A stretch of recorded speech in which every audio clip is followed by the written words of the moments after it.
There was this persistent search. I couldn't stop searching. I had this concept of like, I'm broken somehow and I want to be fixed. And I don't know what it is, but I don't feel like everyone else secretly underneath. It feels like there's 10 things. Welcome to the Life by Design podcast. I'm your host, Kim Ward, a certified master life and business coach, NLP practitioner, and your guide to building a life and business that you absolutely love. Today is a very big day on the Life by Design podcast. As you can see, we have an absolute icon in the house. Mrs. Rachel Pedersen, am I allowed to say that? Makes us sound old when I use the Mrs. and I know. Hey. But I was telling you, I've been following you for years. You are an absolute icon, and I hold a special place in my heart for you. You're just a warrior mom. You are a mental health advocate. You and your husband, Paul, have built two simultaneous amazing businesses. You're an author. Have you jumped out of a plane or done anything else that we don't know about? I have jumped out of helicopters and rappelled down walls when I was in the Navy Sea Cadets. Of course, right? You have. Of course. Oh, that's amazing. But thank you so much for joining us here. I just wanted to dive because our audience is mainly, entrepreneurs who are family focused, and they're really looking to grow genuine leverage so that they don't have to choose between profits and family time. Yes. That's so desired by all of us, right? Yes. So my question for you is, you've done it. You've done the things that we aspire to do. And I would love to know what took you into like the digital marketing path, because I don't think any of us wake up and say, that's what I want to do. I want to be a marketer and forever walk the fine line between sleazy and scammy. And no, I'm really legit. Yeah. We don't dream of it as little kids. Okay. So my journey by the way, I have to just nerd out for 1 second. Yeah. So Life by Design, I love the name of your podcast. Thank you. Life by Design. If I had gone more lifestyle, I had written down multiple times Life by Design, and I was like, I would love to create that. And we decided not to go more like umbrella and lifestyle, but we have our Business by Design. So the second I saw Life by Design, I was like, I don't even care how many episodes she has done. I'm on. So I love it. great name. Okay, so I accidentally fell into the world of being a marketer. I have no formal training as a marketer, which is scary to admit until you had some success. Thank God you're not my mechanic. Right. I have no formal training. Let's see, or surgeon, that'd be worse. Yeah. Let's see. So I was 24. 24. That's so young. That's so weird to say. 24 years old, working as a hairstylist, freshly married to Paul. I was a single mom when I met him, so he had an instant family. I always think about this too. This is so wild. So he was 29, about to turn 30, and he's like, this is not the life I planned. I didn't think I was going to be a single guy, no family in sight, anything. We meet, get married 13 days later. Before he turns 30, he's got a 3-year-old. We're already 1 month pregnant, and it's obvious because I'm sick, and he's married. So he went from single guy, no plan, to one kid, one on the way, and a wife, which is just crazy. So I'm working as a hairstylist. I'm pregnant with Delilah, our second, and a client who had never been. I was working at Lifetime Salon and Spa, the one that actually the founder of Lifetime goes to, Baram. He goes there. Yeah, and so I was working as a stylist there. A woman comes in, her stylist is sick that day. It's her first time there ever. I'm like, sure, I'll take her. Her name's Jeannie Batolf. And we start talking about social media and Shark Tank and business.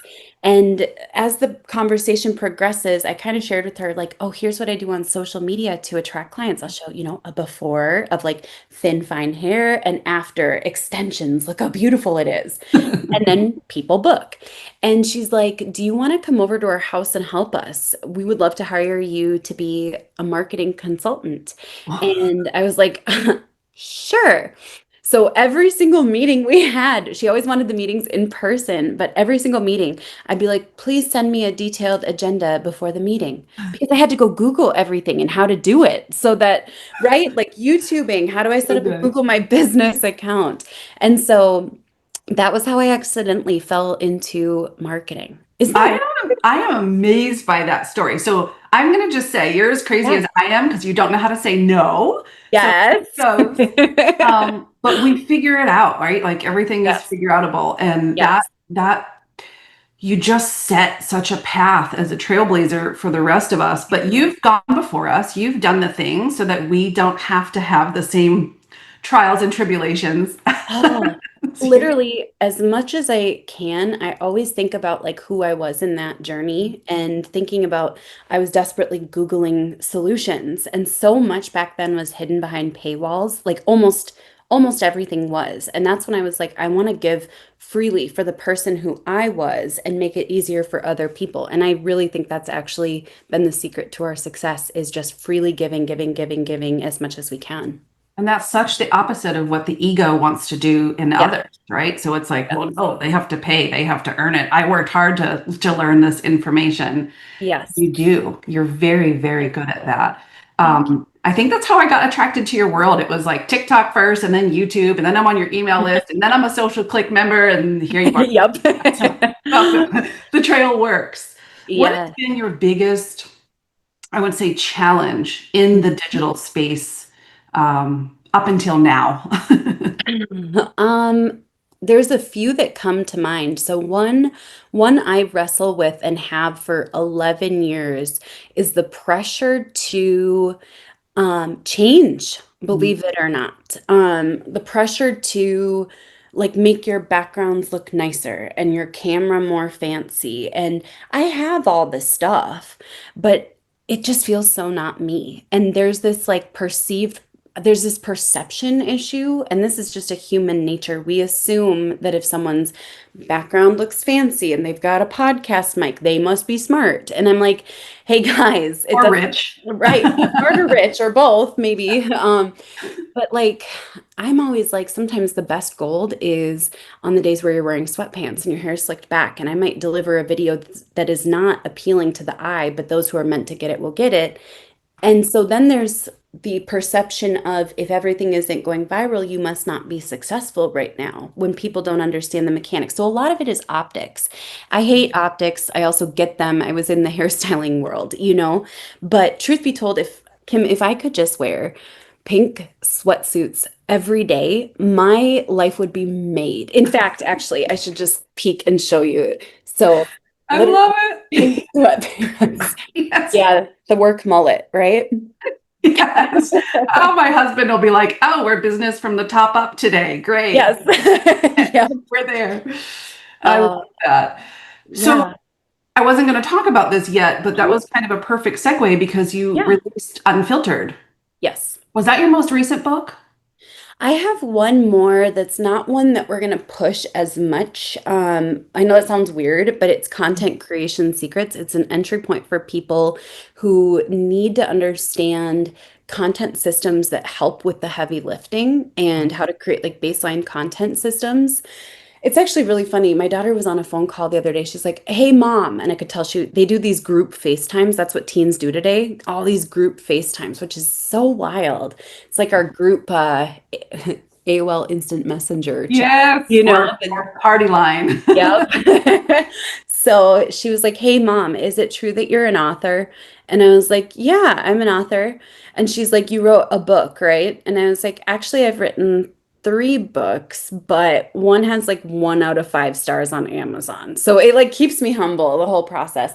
That was actually the content creation secrets is weird because it was the first time I wrote a book where I was like, I need a break from writing nonfiction for a Mhm. while. And I was like, I think I'm not meant to write another nonfiction book for a while and let those three, minus the first one, be standalones and then go into the world of fiction for a while because my heart isn't in this the way it was for Unfiltered. And it's time to like pull back a little and I don't know, recoup some energy for nonfiction. That makes perfect sense. That's super Yeah. cool. So is Yeah. that content creation book released? It is. It's digital only, but it Okay. comes with the audio recording because Oh, beautiful. I love audiobooks. I get mad when books aren't on Audible. You feel that way too? I'm like, I need Yes. this. Sometimes I gotta wash dishes or, Yep. do Go for a something. walk, do Yeah. something. It's Yeah. hard to it's hard to read like on a Kindle when you're walking down a sidewalk and Yes, other it is. people.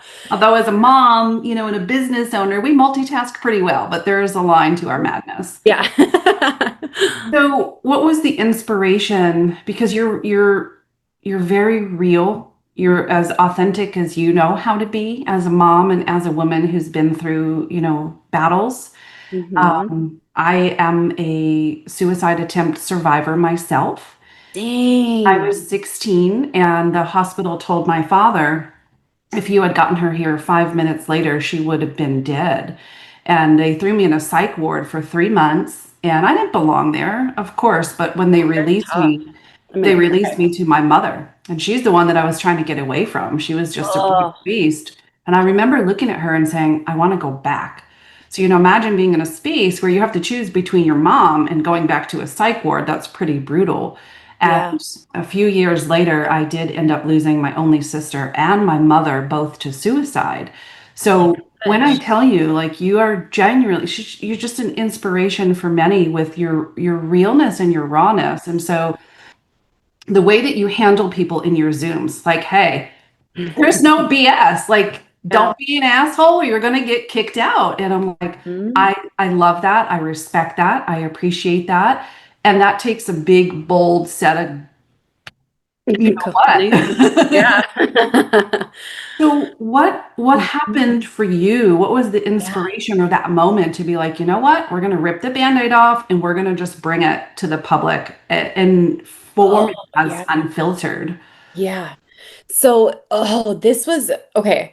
Um, Do you ever feel like, because you have a complex journey, like, Yeah. did you ever feel like some people only had like one thing that was their, this is my one thing. I have, Yeah. this one foot that is like this, or I have ADHD, and I just remembered like when people would share their one thing, and I was like, I wish it was that simple. I Yep. know this is complex. There's, genetics, there's trauma, there's mental illness, there's so much going on. So it was actually, there was a lifelong journey before I brought it to the public, both unfiltered and then my public, this is what's happening in my life. There was this persistent search. I couldn't stop searching. I had this concept of like, I'm broken somehow and I want to be fixed. And I don't know what it is, but I don't feel like everyone else secretly underneath. It feels like there's 10 things. And I was so hungry to figure it out that I was going to therapy 3 to 4 times a week for years. Just like I gotta figure out what it is. And there were so many layers to it. Yeah. Unfortunately, I didn't get to the layers I needed to in time for the book to launch. So in 1 year, I had this massive betrayal that happened that triggered childhood traumas. And then we had a court case with our family, with one family member potentially facing life in prison and the kids in the mix. And I had to be a witness in the trial. And it was just all so triggering of my childhood, but that wasn't it. I knew something was wrong. And there was a point where I ran downstairs because I was struggling to sleep and I was getting snappy and I was like, I'm getting angry at the world and bitter and I've got rushed thoughts and I don't know what's happening. And so I ran downstairs. My husband and my dad at the time, he's still my dad, but he's not here anymore. They were Mhm. talking. They're like, what do we do? What do we do? And I screamed at them at the top of my lungs, I need help. I need help. And I didn't attempt, but I was out of hope. I Yeah. was completely out of hope. And I was like, I don't want to keep living if this is what it's going to be like. No one has the answers in this moment. And I'm at the end of my rope and I don't want to feel this broken forever. If this is how life is going to be, unsign me up, please. Sure. Yeah, so we went to the hospital and I lost control of my body and my entire entire psych. It just imploded. I went into psychosis and had a manic. First, I had a manic episode that went into psychosis, and I love being able to talk about it freely because I didn't know other people went through these things, and so I'm so Yeah. glad this was public. They actually sedated me for 2 days, like Wow. fully sedated, because they were like, we'll try to get her sleep under control, see if we can help with that. It didn't at all. I became violent with nurses. It was just awful. And so they strapped me down, brought me to the psych ward. I consented because I was like, I need answers, etc. As soon as I got out of the psych ward, I wasn't fixed.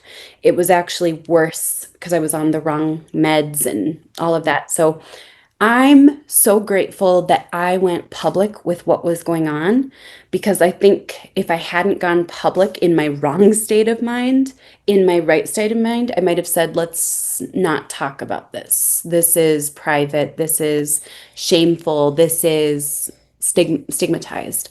But by the time I came back in a right place, like once my feet were back on the ground, I was like, oh, this is all on the internet. This is fully documented. Hey, so we move on from there. It's like watching Britney Spears' journey, it's Yeah. just incredible. But I Yeah. can't thank you enough for your willingness to talk about this. Oh, I yeah. mean, just a piece of my story in these few Yeah. moments, and there's so many others like us. But Yes. people look at you like, that's freaking Rachel Pedersen, roll Mhm. out the red carpet. This girl is a queen at marketing and social media and all the things. And they see the success. Yep. Then they go behind closed doors and they completely beat themselves up because they think, but I'm flawed. I have this problem. I have Right. this. Don't you think Right. you have those problems too? Right. Your willingness to share, it really Yeah. does provide hope. And it's like, let's get through this season and Yes. get on track. So what did that next season look like for you? Oh, it was quiet. When I came back, I can't even imagine what everyone else was thinking because I was just trying to process. I wasn't in a place of empathy, but I wasn't bitter. It was more like I just gotta pick up and move forward. I still have a team and I still have kids, and my in-laws work for me, and I have to get it together fast. So I was like, this is gonna be awkward. I'm just gonna show up. I'm gonna list out my dailies and just show back up and use some dark humor to cope with what just I just showed and everything. So that was big, but it was quiet. So it was the first time in 11 years since the beginning where my phone wasn't ringing Mhm. and people weren't asking me to speak. And I had lost hundreds and hundreds and hundreds of thousands of followers, which is fine. But it was quiet, Kim, and it was like a freaky season where I was like, am I ever going to be able to get back what we once had? Or am I going to be able to grow past it? So there was just this quiet season of showing up and just being like, I can just help. I can just help. I can answer questions. I can deliver value. And the growth that we experienced the 6 months after was incredible, but there was still so much silence from sponsors and stages and everything. And I was like, yeah, this is a natural consequence of posting 200 videos in 48 hours. Okay. Um, but it was very uncomfortable and I wasn't used to it. And it's really this last year that I've started to notice because, and real fast, I want to share this. You don't have to be afraid about being open about mental health issues. The way I crashed out was like full on Britney Spears style crash out. I almost shaved my head and everything. And it was documented publicly. So Wow. it A was, lot of yeah, I similarities. mean, at one point, I think I stripped down to like my bra and underwear in a video and posted that. Yay, that's out there. But it was like an epic crash out style. So don't be scared about sharing about these things. Be scared of not sharing and then exploding and sharing everything all at once. So it's this last year I've started to see like sponsors, stages, opportunities come back, but it was awkward. Cool. Wow. It's a journey though, and there's so Yeah. many listeners and my audience and your audience who they resonate. Maybe not at the scale, of course, Yeah. not at my scale, but it's like, okay, we're going to have the season of pruning, which you had. You're going to Yes. have the season of quiet, and that season, man, that can be an uncomfortable season. And it's like, ah, Yeah. I'm as a social click member. I get Hmm. access to all your goodies, and I can't give those away. But what you do share publicly through your YouTube and your TikTok channels is repurposing Hmm. quite brilliantly. And so, like in these seasons where our ego tells us you have to create more content and you have to outdo yourself so that the ego feels better, Yeah. got all this content, repurpose some of your older things. And you did that at certain moments, and Yep. we wouldn't have ever known. We think Mhm. that everyone has seen everything we put out there, where the truth Yep. is we're marketing to a marching parade, not a standing army. And Yes. some will know, but they're not going to think anything differently of you. They respect you in that season of down and season of pruning. So Yeah. what did you do in the quiet? Oh man, I read lots of books. I was because there were so much fewer things happening every day, like less comments to reply to, and I'd put stuff out there and there would be complete crickets. And I was like, oh, this is uncomfy, but I still gotta we got to go through this season. I got all my work done really fast each day. And then I'd be like, now I'm going to go focus on other things because I can't just sit here staring at a phone that's not ringing. I gotta do something else. So I spent a lot of time with our animals. I spent a lot of time weeding and reading and writing books, like fiction books. I did a lot of sewing and projects. I just kept myself busy. I was like, I'm going to do what I know works, get that done in 2 to 3 hours a day, and then just stay positive and distract myself from the silence. That's beautiful. Yeah, that season of rest is so important for our souls, and that's where a lot of people choose to panic. I You think know, so. There was yeah. there was like panic under the surface. I was like, what if I never give it back? Like what if no one ever wants me to speak again or whatever? And I was like, no, lots of people have had breakdowns or mishaps or people have gotten, arrested with, prostitutes and drugs and still come back as like famous actors or Iron Man, so it's like they Yeah. can do it, I can too. I So love that. Where's your cape, girl? Because you've got one. yeah. So, going back to digital marketing for a moment, and we're going to link your books and all your things because I Oh, want thank people you. to figure it out as well. Like I said, you paved that path for us so that it's like a good mom. I did all the wrong things so you wouldn't have to. Just here Yeah. you go. But you still have to go through the work. You still have to do your Mhm. journey. So, Yep. what would you say to the listener who's like, wow, I hear you and Yep. I want that, but I'm Yeah. afraid to air my dirty laundry, if you will, right? Because we're so good at wanting to put on that A roll and not Yep. A-hole, A roll. Yep. People. What would you say to them? Oh, when it comes to sharing the vulnerable parts of who you are, so that's only like one of four major levers for building a business, and it can be a minimal part of what you do, depending on your level of comfort or the topics that your business is in. So, we've got value, variety, viral. Vulnerability is just one of those four, and it needs to be real and it needs to be authentic. More on that in a second. And that can be sprinkled in. It's not the everyday stuff. It doesn't need to be 200 videos in 48 hours for sure. But a couple of tips that really help. Number one, start with small things that are less personal. Test out those first and see how you do with handling the potential negative feedback you get. So, for example, if I have a small insecurity around how jeans never fit me right because of my body X, Y, and Z, cool. I'll start with that instead of being like, I'm insecure about my lower half because that's me. Or, start with things that are smaller that aren't currently like open wounds. Wait a little bit, maybe journal about them, and then you can share the vulnerability later. You don't have to share it in real time. That's awesome. That's Mm-hmm. awesome. Can we Mm-hmm. touch on the other three? Oh Because that yeah, whole formula sounded really good. it's Viral, so fun. We've got variety, Yes. So we've got the four V's. We've got value and value, of value. course. Yeah, value. You can build an entire $1 million business just from value. It's pretty simple. What are people asking? And share the answers, meet the needs. So that's here's how to content create in a way that doesn't burn you out. Here's how to pick out your hashtags, etc.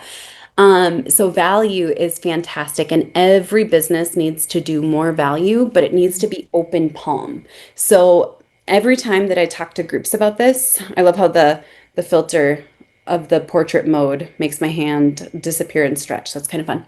Um, so every single business can give open palm. Every single business. And anyone who's like, I'm worried about my IP, do you think Amazon has IP really? That's a secret? It's an online store. Yes. I remember hearing about all the different founders who straight up give away their patents. They're open source. They're like, here's our open source patents. And they're the bigger companies, which is wild. So give open palm. There's no scarcity there, is there? None, right? Take my invention. Yeah. I want to see you do better with it. And they mean it. So that's value. Then the second is viral. I do change up the order of these each time I share them. Viral is like when you're hopping onto things that are timely, either a trend that's going on or has been going around, or you're reporting on news. This always does really well if you can see news break about your industry and then share it. If you're in those first ones, it's going to perform really, really well. And then the third one is variety, and that's everything outside of your business. So this is sharing things like, here's what I'm cooking for dinner, or here's my car, or here's something silly or fun, or a book that I just read that I really like that's not business related. And you can share as much of that as you want. And the bonus of variety style content is people don't burn out on just your business topics. They kind of Mm. build more of that know, like, and trust, and they're not going to swipe just because they're not in a business mood right now. I love that you're sharing this. I wish we could just keep opening the can more, but you guys, you have to get into Rachel's world because Well, let me thanks. tell you, like, oh, variety, so many people. I don't know if you've heard this, but it's like, what does me sharing my new kicks or my goat or da da da da da, my dinner Yeah. have to do with business building? And so they're so apprehensive because of these limiting beliefs and the lack of clarity on how does that help my business. You Yes. ever see that? I'm sure you do. Oh, every day. Every single day, people are like, but how is that going to make sales? Yep. And there's actually a ton of psychology that backs this up. One is just the mere exposure effect. The mere exposure effect is the more people see your face and your name, the more likely they are to increase their estimations of their fondness towards you. So Wow. if they like you more, the more they see your stuff, especially even if it's content that isn't business related, which is wild. And then the other one that I love, this one isn't, I haven't broken down the psychological levers to it, but the lowest common denominator is something we all forget. Sometimes when I'm doing podcasts, often people will be like, oh, we have that in common. Oh, we have that in common. And naturally, our brains are looking for things we have in common with other people. And if someone is flashing this life that feels like unattainable and they're like, oh, I have to leave this event early because my jet is waiting and I have to go head on over to, blah, blah, blah, blah, blah, Italy, the coast of blah, blah, blah, blah, blah. You're like, I zoned out 5 minutes ago because I don't resonate or relate with this. So I'm a big believer of show the lowest common denominators. Things Mm. like, I have to have my coffee. Don't talk to me before I have my coffee. Or I wear sweatpants on the bottom when I work in a nice top. That's lowest common denominator. And What am we I wearing? all resonate, right? So you can share a lot that is not directly related to your business or your brand. And it allows people to see, oh, we've got more in common than I thought. And I actually kind of like her, even if her business doesn't necessarily serve me. There was one thing I was going to share about, okay, so I've been seeing this happen a lot because of ChatGPT and the way that certain people are using it. Mm. Certain people, including some big names, have been just plugging in like basically give me a vulnerable carousel or whatever. And it looks out of the box ChatGPT. It feels like forced relatability. It's things like I put up my hair in a messy bun, make some Kraft mac and cheese, and my house slippers. And it's all very vague, but it's not real vulnerability. It's out of the box, it's Yeah. forced, it's crafted. So, one thing I'd share with vulnerability is don't actually go high level, go in the weeds of it if you're going to share it. So it's not, I had a breakdown. It's, have you ever been strapped to a bed in a psych ward? Woo, that was a low moment. So when you when you try to go high level and pretty, it feels like forced relatability. But when you go into the weeds of it, even if someone doesn't directly resonate with that, the mirror neurons in their brain can kind of imagine the experience and feel it with you. So amazing. So Yeah. amazing. Oh, two more questions. And I Yeah, these are watched the so clock. good. So when we talked about value, Mm-hmm. there's the human who's like, okay, but if I show them the how to, they're Mm-hmm. not going to need to buy versus the what, right? So when you say value, what is your take on showcasing the how to Mm-hmm. versus let them come peek in behind closed doors? Yeah. So when I show a how to, I will show, in the past, everyone was like, show the what, not the how. And Mhm. that became the new gatekeeping. So I'm a big believer in you can show them all of the how. 100%. Like you can walk them through it over 3 hours and be like, here's what this looks like. And you can teach them all of the things to prep them for it. But there comes a point where every single person wants a shortcut. Why don't we change our own oil? Why? There are a bajillion tutorials on how to change your own Yes. oil. I'm willing to bet most of us have watched a tutorial on how to change your own oil because you're like, can I save that? There's a reason that we don't. There's a reason that we appreciate the how-tos. So I always kind of subscribe to the idea of I can show you how to do all of this for free.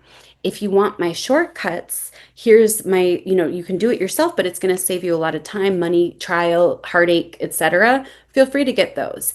And there will still always be an audience who says, "Can you just do it for me? I Mhm. don't want to do this myself." It's kind of like coloring hair. Like you can color hair at home. You can watch lots of tutorials about it, but there comes a point where you're like, I just want my hair to be predictably nice every time. Oh. And we color our hair at home, which is fun. I'm laughing because up until like yesterday, I was completely blonde like you. No way. And I'm flying out in a few weeks. I'm filming on set of The Chosen for season 6, and I there's no blondes in the first century. So I Yes. went back to my natural color and I'm like, this is so awkward looking at myself. I'm so uncomfortable. I'll get Oh used to my it though. gosh. How'd that come about? Girl, no one reads emails. By the way, I read every single email that you send, by the way. Well, And thank you. I'm on the chosen their email list. So they sent No out way. a few months ago, they're like, here's the day and the time that we're gonna launch a public casting call. So at that day and that time, I was ready to receive the email. Boom, I applied, and no pun intended, I was chosen. So Oh my I've gosh. got an authentic first century costume and flying out to Dallas, and I'll be 3 full days of 12 hours crucifying Jesus. Oh my gosh. So, anyway, yeah, that's Yeah. fun. But read emails, people. Yes, yes. Last question for Rachel. I've kept you Yeah. longer than I promised you. It's I okay. know they're going to want to step into your world after hearing this incredible Yeah. value. So, Yeah. which door would you like them to go through? Ooh, I'm going to give you two choices. So one is the free portal into my world. So if you go to rachelpedersen.com, I publish 3 to 5 blogs per week, and they're actually like step-by-step how-tos, tactical information. That's a good place to get started because that'll, once you hop into like one blog post, you'll see, oh, there's also this free resource and this one that's cheap or this one that's, click or whatever, but that you can learn everything you need to learn for free there, and it links to like everything else.